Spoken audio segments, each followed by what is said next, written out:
Welcome back to yet another 2021 review. Today we are reviewing the Chicago Blackhawks. I bounced back and forth whether I wanted to do these at my dad's or just do all of them at my mom's because of the editing, but I decided just to speed them up a little bit because Seattle's coming up. My schedule is gonna get really busy in August. I might take all of August off because I'm not gonna have any time to upload videos. Relatively, because I go on vacation for 2 out of the 4 weeks of August. I have orientation one of those weeks, and then I think that 1 week I'll be up at my campground, so I have no idea, to be honest. So next month's going to be stressful. I still have a couple days before, madness ensues, but, I want to get these going. So Chicago Blackhawks. It was announced at the beginning of the season or in the middle of the offseason last season that they're heading into a rebuild. And we talked about how, the Patrick Kane, the Duncan Keith, the Jonathan Toews contracts, they were going to be a big problem and it would stop this team from rebuilding. And let's face it, their prospect pool really wasn't that deep. You had Kirby Dach at the time. You had Adam Boquist, Dominic Kubalik, and then you had Alex DeBrincat as another young guy. The rest of the people were pretty old. And you had guys like Corey Crawford leaving the team. You had guys like Brandon Saad, Nikita just Brandon Saad. You had guys leaving the team. You had guys that were very key in that Chicago Blackhawks in their Stanley Cup runs, and you're just seeing them leave. And that's part of the rebuild. That's honestly part of the pain. So before we get into the season review, if you're new to the channel and haven't already subscribed, please make sure to do that. We're rolling with the subscribers right now. I really appreciate it, trying to get these videos out there, keep it going. And, I'm not going to waste any more of your time. Let's get into the review. So, honestly, this season was fairly surprising for Chicago. No one really had them making the playoffs. I've even seen some rankings where they're worse than Detroit and Columbus and worse than teams who are worse than them this season. But you know what? They weren't that bad. 24, 25, and 7 for 55 points. A .491 winning percentage. A minus 25 difference. 101 goals scored. 186 goals against. Then at home, they were 13, 11, and 4, so they were obviously better at home. And on the road, they weren't that good, but they weren't terrible either, with an 11, 14, and 3 record. So for a team that was looking at there's no prospect pool and there's no guys here that are good, they really took a big step up, and you had guys right on the rise that no one was really talking about, like Kevin Lankinen, big example there in net. P.S. Sutter, Brandon Hagel, and Philip Kurashev are just to name a few guys who took a big step up this season. So as for your skating leaders, Patrick Kane led in there. Throughout the entire season, he was consistent the whole time. He was kind of looking like the Patrick Kane we all knew back in the day. 15 goals, 51 assists for 66 points. Obviously, that's shortened season statistics. If that was in a full 82-game schedule, he's probably getting above 80 points, maybe even 90 points. It's definitely possible at that rate. But, Patrick Kane's Patrick Kane. Then you have Alex DeBrincat. And for a guy who, he wasn't really talked about that much, he scored 32 goals. Yeah, 32 goals on kind of a struggling Chicago Blackhawks team, relatively. And, he was one of 2 players who had a point per game this season. 32 goals, 24 assists for 56 points. Yeah, honestly, I thought he took a big step up this season from what was relatively a down year the past couple of years.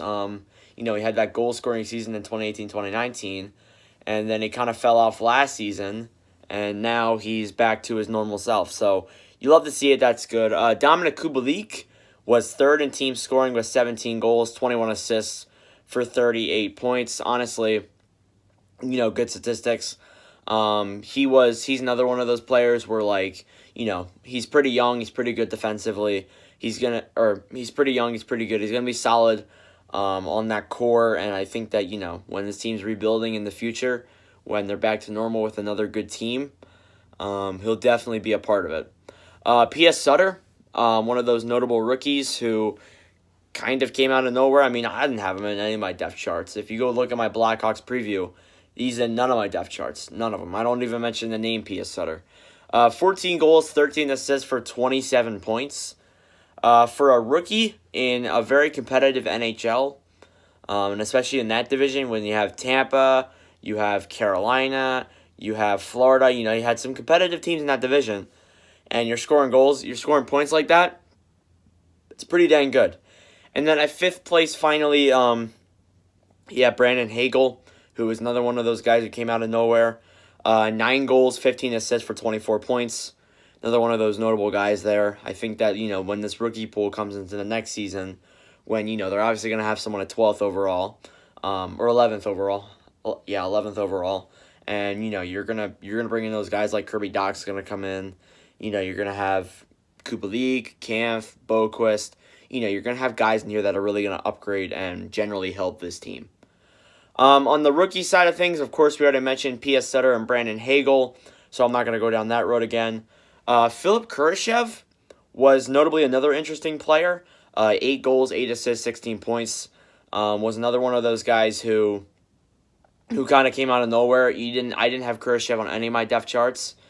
Although, as much as I like his name, I didn't have him on anything. So, another rookie who rose from the depths and, kind of pushed Chicago into a spot where they almost did make the playoffs.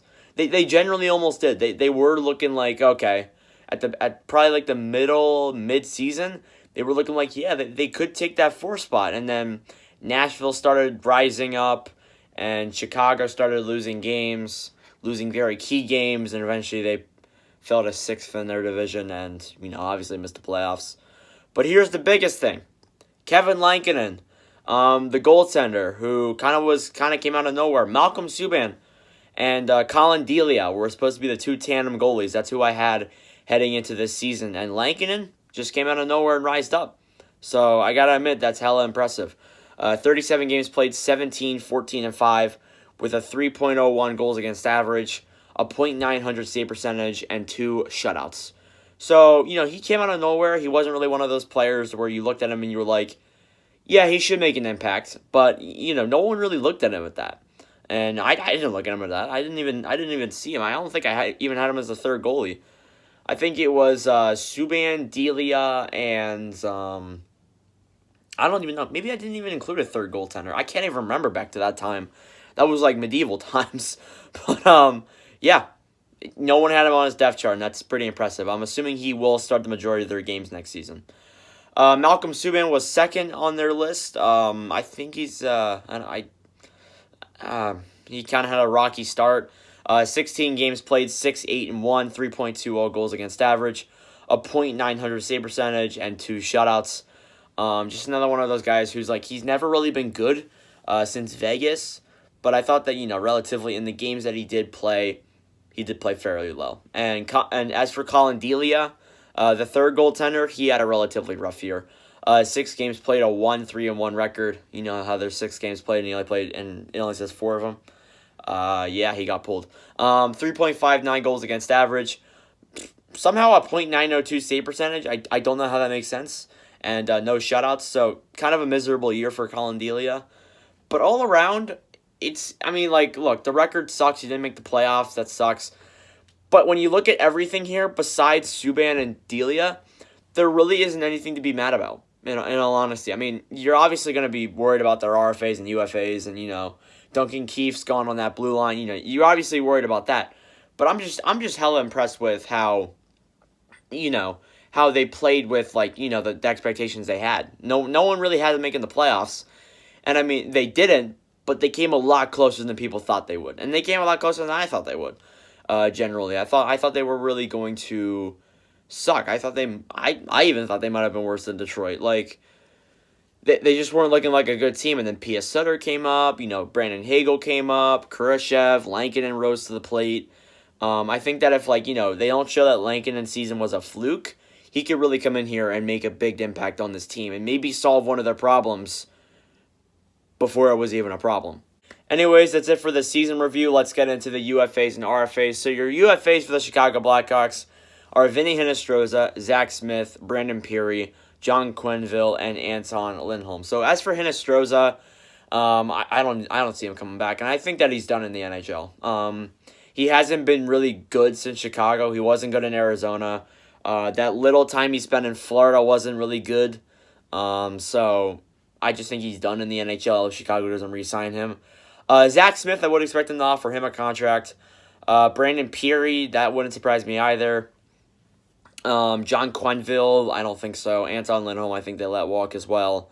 But yeah, I definitely think that they might bring back Zach and Peary on the UFA market, because the biggest problem they have is their RFAs. Their RFAs are Pia Sutter, Brandon Hagel, Adam Gaudette, David Kampf, Nikita Zadorov, Alex Nylander, and Josh Dickinson. Now, they should just sign Josh Dickinson to a 15-year contract because Josh Dickinson's a legend, because he has my last name. I'm kidding. Maybe they'll bring him back. He's a solid prospect. As for Pia Sutter and Brandon Hagel, they're 4th and 5th in scoring. So, and I mean, they're relatively the only rookies you have that were actually decent. So, I think that they definitely bring Sutter back. I've seen some talk with Hagel on whether or not they'll bring him back because he wants money, and I mean, I get it, I guess, but I don't know. Maybe you want to prove yourself more before you start begging for money. I mean, we'll see these signings come out over the next couple of days and couple of weeks as well. But I don't know. Maybe he wants to prove himself more. As for Adam Gaudette went through a lot in Vancouver. Went through a lot of criticism. I always liked Adam Gaudette. I hope he re-signs to Chicago and plays well on that team that just doesn't have that much rookies. Honestly, I would love to see it. He's been through a lot, and I think he deserves it. As for David Kampf, they'll probably bring him back. Nikita Zadorov, a big physical presence on that blue line for Chicago, who is pretty good, so I think they'll bring him back.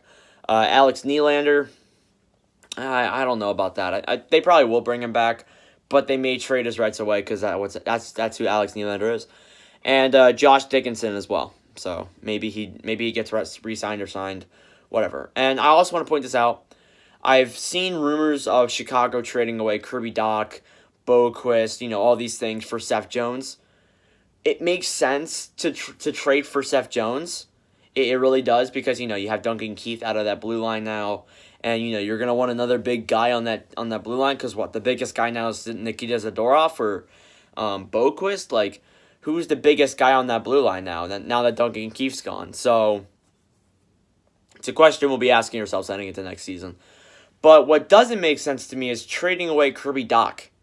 That's your future right there.